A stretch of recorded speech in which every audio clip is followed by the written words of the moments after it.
በርካታ ምዕራባውያን ሀገራት በአፍሪካ ህብረት ለሚመራው የሰሜን ኢትዮጵያ የማሸማገል ጥረት ድጋፋቸውን ገለጹ።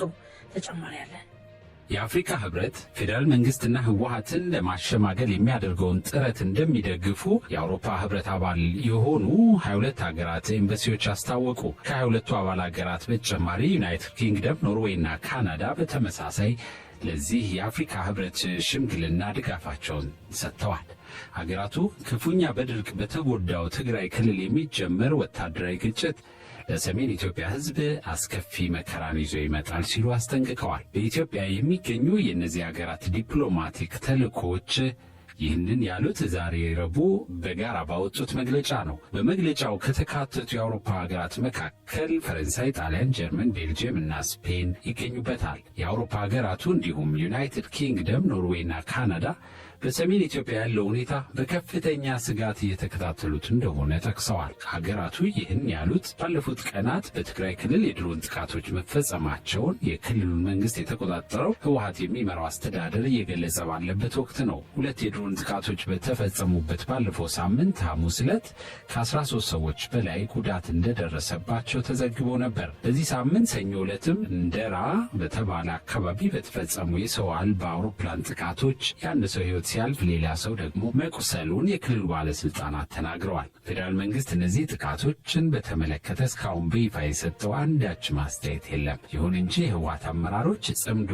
የተባለ ጥምረት በመፍጠር ከሌሎች ታጣቂዎችና የውጭ አካላት ጋር እየሰሩ መሆኑን በመጥቀስ ሲከስ ቆይቷል። ፌዴራል መንግስት ከሌሎች ታጣቂዎች ጋር ትብብር መፍጠራቸውን የጠቆሙት የህወሓት አመራሮችም የፌዴራል መንግስትን ማስወገድን የተመለከቱ ንግግሮችን ሲናገሩ በይፋ ተሰምተዋል። ውጥረቱ በዚህ ሁኔታ ባለበት ወቅት ከፕሪቶሪያ ስምምነት አደራዳሪዎች አንዱ የሆኑት የቀድሞው የናይጄሪያ ፕሬዚደንት ኦሉሴጉን ኦባሳንጆ ሰኞ ዕለት ከትግራይ ባለስልጣናት ጋር ተነጋግረዋል። የአውሮፓ ህብረትና ሶስቱ ሀገራት ዛሬ ባወጡት መግለጫ የአፍሪካ ህብረት የአፍሪካ ቀንድ ከፍተኛ ተወካይ የቀድሞ ፕሬዚደንት ኦባሳንጆ በአዲስ አበባና በመቀለ ያደረጓቸውን ጉብኝቶች ጨምሮ እንደ አዲስ ምክክሮችን ማስጀመራቸውን በበጎ እንመለከተዋለን ብለዋል። ሁሉም አካላት በ2015 በደቡብ አፍሪካ ፕሪቶሪያ የተፈረመውን ግጭትን በዘላቂነት የማቆም ስምምነት ትግበራ ላይ በገንቢ መንገድና በቅን ልቦና እንዲሳተፉን እናበረታታለንም ሲሉ ጥሪ አቅርበዋል። በኢትዮጵያ የሚገኘው የአሜሪካ ኤምባሲም ትናንት ማክሰኞ ነሐሴ 19 ባወጣው መግለጫ ለኦባሳንጆ የሽምግልና ጥረት ያለውን ድጋፍ ገልጾ ነበር። ነገ ሐሙስ በአዲስ አበባ ድብልቅ ማርሻል አርትን ጨምሮ 11 ሌሎች ስፖርታዊ ውድድሮች ይካሄዳሉ። ድብልቅ ማርሻል አርት ወይንም ሚክስድ ማርሻል አርት በኢትዮጵያ ከስፖርቱ ወዳጆች አልፎ ወደ ህዝብ መግባት እየጀመረ ነው። ለመሆኑ ይህ ስፖርት ምንድን ነው? ለምንስ ትኩረት መሳብ ቻለ? ውድድሩ በስፋት እንዲታወቅ ካደረጉት መካከል ዮሐንስ ስለሺ ወይንም በማህበራዊ ሚዲያ ስሙ ጆኒ ጅጅትሱ ትኩረት የዘመኑ መገበያያ ነው ይላል። ዮሐንስ ከ3 ዓመት በፊት ብራዚሊያን ጁጁትሱን መሰልጠን ሲጀምር እንዲህ አይነት ውድድር ኢትዮጵያ ውስጥ እንደሚዘጋጅ እርግጠኛ እንደነበር ይናገራል። አሜሪካ፣ ብራዚል፣ ሁሉም ሀገሮች የተካሄዱት ነገር እኛ ጋር አሁን እየተካሄደ ነው። ከእነሱ ያገኘነውን ብሉፕሪንት አሻሽለን አመጣ ነው እንጂ አይኒው ፍሮም ዘ ቢጊኒንግ ሰክሰስፉል እንደሚሆን የሰው አይምሮ ውስጥ ያለ ነገር ነው። ፋይቲንግ ሁሉም ሰው ይወዳል። ኦርጋናይዝድ እና ፕሮፌሽናል የሆነ ዝግጅት እንዳለሽ እና ሄደው መታል የሚችሉበት ለቱሪዝም በሁሉም በኩል ለሀገር የሚጠቅም ነገር ነው። በተራው ሰው ሁለት ሰዎች ኬጅ ገብተው ይቀጣቀጡ አንድ ሰው ፋይት ማድረግ ስለሚፈልግ ብቻ ማድረግ የሚችለው ነገር አይደለም። ልምምዱን ሲጀምር የብራዚሊያን ጁጁትሱን የሚያውቁት ጥቂት ሰዎች ብቻ እንደነበሩ የሚናገረው ዮሐንስ የሚለማመዱ ሰዎችም በጣት የሚቆጠሩ ነበሩ ይላል።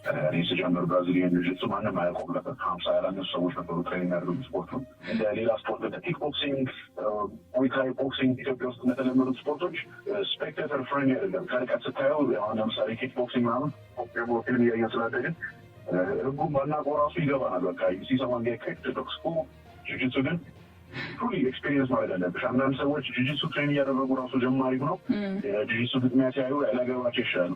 ስፖርቱ በአጭር ጊዜ እንዲተዋወቅና ተቀባይነት እንዲያገኝም በማሰብ የማስታወቂያና የማርኬቲንግ ስራ ከሚያውቃቸው ሰዎች ጋር በመሆን አቅዶ መስራት እንደጀመረ ይገልጻል። ስፖርቱ በስፋት እንዲታወቅና ትኩረት እንዲያገኝ ማህበራዊ ሚዲያ ትልቅ መነቃቃት እየፈጠረ እንደሚገኝ ይገልጻል። እንዲሁም ሶሻል ሚዲያ ላይ ሰዓታችንን ኢንቨስት ለማድረግ ስንወስን ነው ይህ ነገር በስነስርዓት ሰክሰስ ማግኘት የጀመረው።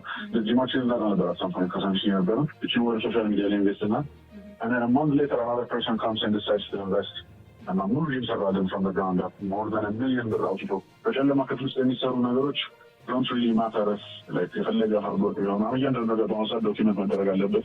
የውጭ ሀገር የድብልቅ ማርሻል አርት ልምድ ያለውና ውድድሮችን የሚያውቀው ጌታቸው መለሰ ዮሐንስን ካገኘው በኋላ አሸናፊው 1 ሚሊዮን ብር የሚሸለምበትን ትልቅ ውድድር እንዲያዘጋጁ እድል ፈጥሯል። ይህ ውድድር ታዲያ መንገድ ጠራጊ ነው። ውድድሩ በማህበራዊ ሚዲያ ተጽዕኖ ከመፍጠሩ ባለፈ ፒያሳ የሚገኘው አድዋ ሙዚየም ውድድሩን ለመመልከት በመጡ ሰዎች እንዲጥለቀለቅ ያደረገ ነው። ይህ ውድድር የነበረው ተቀባይነት ከፍ ያለ በመሆኑ ቀጣይ የሚዘጋጁ ውድድሮች አጓጊ ሆነው እንዲጠበቁ እድል ፈጥሯል። የኢትዮጵያ ፋይት ቻምፒዮንሺፕ ነገ ሐሙስ ነሐሴ 21 2018 ዓ.ም በአጠቃላይ 11 ውድድሮችን የሚያዘጋጅ ሲሆን ከነዚህ ውድድሮች አንዱ ሴቶች የሚጋጠሙበት እንደሆነ ጌታቸው ይናገራል። 11 ፋይት ነው የሚኖረው። 4 የቦክስ ፋይት ይኖራል። 4 የኤ ወይም ሚክስ ማርሻል አርት ፋይት ይኖራል።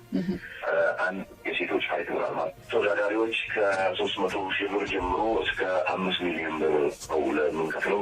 ከፍተኛ የደጋፊ ትኩረት ያገኘው በዮሐንስ ስለሺ ጆኒና ካሚል ነጋሽ ሴዶ መካከል ለሚካሄደው ግጥሚያ 5 ሚሊዮን ብር የሚወጣበት ሲሆን አሸናፊው 4 ሚሊዮን ብር፣ ተሸናፊ ደግሞ 1 ሚሊዮን ብር ያገኛሉ ተብሏል። ውድድሩን በቦታው ለመታደብ ከ4,000 ብር ጀምሮ እስከ 100,000 ብር የሚደርስ የመግቢያ ትኬት ዋጋ እንደቀረበ ጌታቸው ይናገራል። 2,000 ሰዎች ውድድሩን ለመመልከት የሚገኙ ሲሆን ይህም ካለፈው ውድድር አንጻር ከፍተኛ ቁጥር ይሆናል። ሌላኛው መስከረም 9 2019 ዓ.ም ኢትዮ ፋይት ናይትስ ከሌሎች አጋራት ጋር በመሆን በ4 ውድድሮች ከውጭና ከሀገር ውስጥ ስፖርተኞችን አሳትፎ እንደሚካሄድ አስታውቋል። ውድድሮቹ በተለይም ስፖርቱ ትኩረት እንዲሰጠውና በማይመች ሁኔታ ውስጥ ሆነው ልምምድ የሚያደርጉ ወጣቶችን ለማበረታታት አቅደው መዘጋጀታቸውን አዘጋጆቹ ይናገራሉ። የኢትዮጵያ ፋይት ቻምፒዮንሺፕ ዋና ስራ አስፈጻሚ ጌታቸው መለሰ የማርሻል አርት ውድድሮች በኢትዮጵያ ቀደም ሲል ከነበራቸው የሕዝብ ትኩረት አንጻር በስፋት እንዲታወቁ ማድረግና ለተወዳዳሪዎች የሚከፈል ገንዘብን ማሳደግ የመጪዎቹ ውድድሮች ዋና ትኩረቶች መሆናቸውን ይናገራል። አሁን የገቢ ይኖረናል ወይ ትርፍ ይኖረናል ብለን የተንቀሳቀስን ያለ ለመናገር ወጪው ብቻ ኦልሞስት ከ16-17 ሚሊዮን ብር አካባቢ ነው የሚያስወጣው አሁን ማለት ነው። ለተወዳዳሪዎቹ ኦልሞስት ወደ 11 ሚሊዮን ብር አካባቢ ነው የሚከፍለው ወይም ደግሞ የሚወዳደሩበት ለአትሌቶቹ የምንከፍለው። ትልቁ ነገር ያው ስፖርተኞቹ የእውቅና ይኖራቸው ገንዘብ ይኖራቸው ብለን ስለመጣን ከዚያ በኋላ ነው የኛን ነገር የምናስበው። ሰው ለሪንጉ እንዲሆን በተለያዩ ነገሮች የምናወጣ ወጪ እንደዛ አካባቢ ነው፣ በቂም አይደለም። የድብልቅ ማርሻል አርት ወይንም ኤምኤምኤ ውድድር የአካል ንክኪ ያለበት ስፖርት በመሆኑ የተወዳዳሪዎች ጤናና ደህንነት በውድድሩ ዝግጅት ውስጥ ትኩረት የሚሰጠው ጉዳይ ነው። ተወዳዳሪዎች ወደ መወዳደሪያ መድረክ ወይንም ኬጅ ሲገቡ ውድድሩን የሚመራ ዳኛ ይኖራል። አዘጋጆቹ እንደሚሉት ውድድሩ ያለ ሕግ የሚደረግ ገላጋይ የሌለው አይነት ድብድብ ሳይሆን በሕጎችና መስፈርቶች የሚመራ ነው።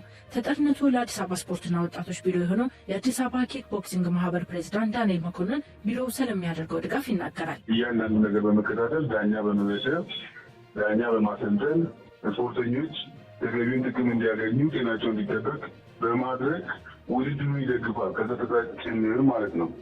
ያን ሲያደርግ ለየስፖርቱ አካል ይገዝና የሚመለከታቸው አካላቶች እየረዱ የሚመለከታቸው ፌዴሬሽኖች እየረዱ ይቀጥላሉ ማለት ነው። በዚህ ደረጃ ማንኛውንም ድጋፍ እያደረገ እየተከታተለ እያገዘ ነው ማለት ነው። በሚያዝያ ወር የተደረገው ውድድር በተመልካቾች ዘንድ ከፍተኛ ተጽዕኖ በመፍጠሩ ምክንያት ተመሳሳይ ውድድሮችን በዓመት 4 ጊዜ ለማካሄድ መታቀዱን የኢትዮጵያ ፋይት ቻምፒዮንሺፕ ዋና ስራ አስፈጻሚ ጌታቸው መለሰ ተናግረዋል።